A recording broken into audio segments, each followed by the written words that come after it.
ఒకప్పుడు ఒక మహాశక్తి ఉండేది. ఊహకందని నగరాలు, లక్షల మంది ప్రజలు. కాని హఠాత్తుగా అదంతా మాయమైపోయింది. ఆ కథే మనమిప్పుడు తెలుసుకోబోతున్నాం. అదే సింధులోయ నాగరికత. ఒక్కసారి ఊహించుకోండి, ప్రాచీన ఈజిప్టెంత గొప్పదో మనకు తెలుసుగదా. అలాంటి నాగరికత ఉన్నట్టుండి మాయమైపోతే వినడానికి ఆశ్చర్యంగా ఉంది కదూ.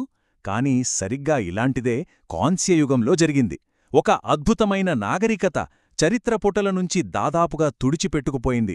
ఇప్పుడు మనం చూస్తున్నది మొహెంజో దారో శిథిలాలను. చూడండి, ఈ అద్భుతమైన నగరాలు ఏకంగా 4000 సంవత్సరాల పాటు భూమి కింద అలా సమాధి అయిపోయాయి. నమ్మశక్యంగా లేదు కదా. కేవలం నగరాలే కాదు, వాళ్ల భాష, వాళ్ల మాటలు కూడా మౌనంగా ఉండిపోయాయి. వాళ్ల లిపి ఏంటో ఈ రోజుకి ఎవరూ కనిపెట్టలేకపోయారు. అదొక ఛేదించలేని రహస్యం. సరే, మరి ఈ కథలోకి ఇంకాస్త లోతుగా వెళ్దామా? సింధు లోయ నాగరికత అంటే ఏవో కొన్ని పాత ఇళ్ల శిథిలాల గుంపు అనుకుంటే పొరపాటే. అది ఆ కాలంలో ఒక నిజమైన సూపర్ పవర్ అన్నమాట. దీని విస్తీర్ణం ఎంత పెద్దదో చూడండి. మనం గొప్పగా చెప్పుకునే ఈజిప్టు, మెసొపొటేమియా నాగరికతలున్నాయి కదా, వాటన్నింటికంటే ఇది చాలా చాలా పెద్దది. ఆఫ్ఘనిస్తాన్ నుంచి మన వాయువ్య భారతదేశం వరకు అంత పెద్ద ఏరియాలో విస్తరించి ఉండేది. కేవలం విస్తీర్ణమే కాదు, జనాభా కూడా.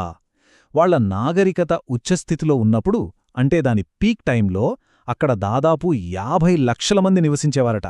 ఒక్కసారి ఆలోచించండి, ఆ రోజుల్లో 50 లక్షల మంది అంటే మాటలు కాదు. వాళ్ల సమాజం ఎంత పద్ధతిగా, ఎంత ఆర్గనైజ్డ్గా ఉంటే తప్ప ఇది సాధ్యం కాదు. అసలు ఎంత గొప్ప నాగరికత ఎలా మొదలైంది, ఎక్కడ మొదలైంది? దాని మూలాలు మనం అనుకున్న దానికంటే చాలా పాతవి. సరే, వాళ్ళు చిన్న చిన్న గ్రామాల నుంచి పెద్ద పెద్ద నగరాలు కట్టే వరకు సాగిన ప్రయాణమేంటో ఇప్పుడు చూద్దాం. ఈ కథ ఇవాళ నిన్నటిది కాదు, వేల సంవత్సరాల నాటిది. సుమారు క్రీస్తుపూర్వం 7000లో మెహర్గఢ్లో చిన్నగా వ్యవసాయం మొదలుపెట్టారు. ఆ తర్వాత నెమ్మదిగా ప్రజలు నదుల పక్కన స్థిరపడటం స్టార్ట్ చేశారు. అలా అలా అభివృద్ధి చెందుతూ చివరికి క్రీస్తుపూర్వం 2600 నాటికి ప్రపంచంలోనే మొట్టమొదటిసారి పక్కా ప్లానింగ్తో కట్టిన నగరాలను వీళ్లు నిర్మించారు. ఈ నాగరికత గురించే నిజంగా అబ్బురపరిచే విషయం ఏదైనా ఉందంటే అది వాళ్ల నగరాలే. సరే, ఇప్పుడు మనం ఆ నాగరికత స్వర్ణయుగానికి వెళ్దాం. ఇంత ప్లానింగ్తో కట్టిన ఆ మహానగరంలో అప్పటి ప్రజల జీవితం ఎలా ఉండేదొకసారి చూద్దాం. ఇదిగో ఇక్కడ మొహెంజో దారో ప్లాన్ చూడండి. ఎడమవైపు మ్యాప్ చూస్తే నగరం మొత్తం ఒక గ్రిడ్ లాగా ఎంత పర్ఫెక్ట్గా ఉందో. వీధులు, ఇళ్ళు అన్నీ ఒక పద్ధతి ప్రకారం కట్టారు. ఇక కుడివైపునున్నదేమో గ్రేట్ బాత్. వాళ్ల ఇంజనీరింగ్ తెలివితేటలకు ఇదొక అద్భుతమైన సాక్ష్యం. వాళ్ల నగరాలు నిజంగా వాళ్ల కాలం కన్నా 100 ఏళ్లు ముందున్నాయి. ప్రపంచంలోనే మొదటిసారి అండర్గ్రౌండ్ డ్రైనేజ్ సిస్టమ్స్ కట్టింది వీళ్లే. ఊహించండి, ప్రతి ఇంటికి సొంత బాత్రూముండేదట. అంతేకాదు, ఊరి ప్రజలందరి కోసం పబ్లిక్ బావులు, స్నానఘట్టాలు కూడా కట్టారు. ఇది ఆ రోజుల్లో ఇంజనీరింగ్లో ఒక సెన్సేషన్ అనే చెప్పాలి. కేవలం ఇంజనీరింగ్ మాత్రమే కాదు, వాళ్ల కళ కూడా అద్భుతమే. పురావస్తు శాస్త్రవేత్త సర్ జాన్ మార్షల్ ఇక్కడ దొరికిన శిల్పాలు చూసి నిశ్చేష్టుడయ్యారట. ఆయనేమన్నారంటే, వీటిని మొదటిసారి చూసినప్పుడు ఇవి చరిత్రకు పూర్వంకాలం నాటివి అంటే నేను నమ్మలేకపోయాను అని. ఆయన దృష్టిలో గ్రీకుల కాలం వచ్చేవరకు కూడా ఇంత గొప్ప శిల్పకళ ప్రపంచంలో ఎక్కడా లేదు. మరి వాళ్ల సమాజం ఎలా ఉండేది? ఇక్కడే ఒక ఆసక్తికరమైన విషయం ఉంది. ఈజిప్టులోలాగా రాజుల కోసం కట్టిన భారీ పిరమిడ్లుగాని, పెద్ద పెద్ద రాజభవనాలుగాని ఇక్కడ మనకు కనిపించవు. ఇళ్ల సైజుల్లో చిన్న చిన్న తేగాలున్నాయేమో గాని మంచినీళ్లు, డ్రైనేజీ లాంటి కనీస సౌకర్యాలు మాత్రం అందరికీ ఉండేవి. దీన్ని బట్టి ఏమర్థమవుతోంది? బహుశా వాళ్లది ఒక రకమైన సమానత్వ సమాజం కావచ్చు. సంపదంతా కొద్దిమంది చేతుల్లో పోగుపడని సమాజమయ్యుండొచ్చు. ఇంత గొప్ప నాగరికత, ఇంత ఆర్గనైజ్డ్గా ఉన్న సమాజం మరి ఎందుకు అంతమైపోయింది? ఎలా అంతమైపోయింది? ఈ కథలో అతిపెద్ద మిస్టరీ ఇదే. ఆ మహాపతనం వెనకున్న రహస్యమేంటో ఇప్పుడు తెలుసుకుందాం. సరే, దీని పతనానికి కారణమేంటి?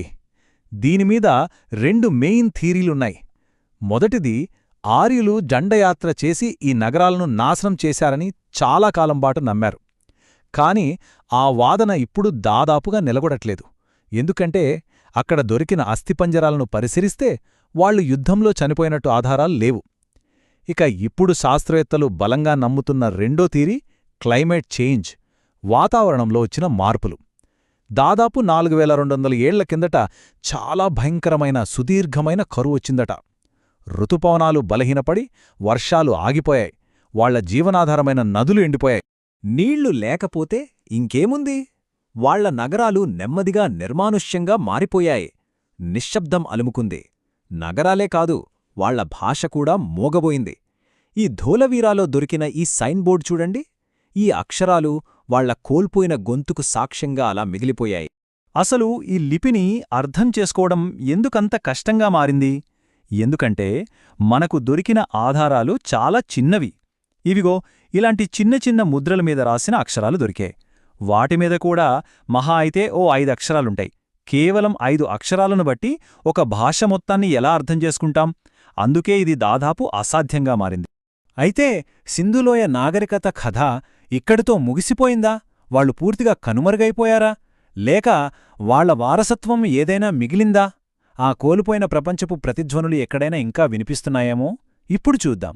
ఇక్కడ మనం ఒక చాలా ముఖ్యమైన విషయం గుర్తుంచుకోవాలి. ఇది పూర్తిగా పతనం కాదు, ఇదొక పరివర్తన, అంటే ఒక మార్పు. అక్కడ ప్రజలంతా చనిపోలేదు. వాళ్లు తూర్పువైపు గంగానది తీర ప్రాంతాలకు వలస వెళ్లారు. అక్కడ కొత్త జీవితం మొదలుపెట్టారు. వెళ్తూ వెళ్తూ వాళ్ల సంస్కృతిని, ఆచారాలను కూడా తమతో పాటే తీసుకెళ్లారు. వాళ్ల ప్రభావం ఈరోజుకీ మనమీద 2 ముఖ్యమైన విధాలుగా కనిపిస్తోంది. మొదటిది సాంస్కృతిక వారసత్వం. ఉదాహరణకి వాళ్లు పాటించిన దహన సంస్కారాల లాంటివి ఆ తర్వాత వచ్చిన మతాల్లో, సంప్రదాయాల్లో ఒక ముఖ్యమైన భాగంగా మారాయి. ఇక రెండోది వాళ్ల పట్టణ నిర్మాణ వారసత్వం.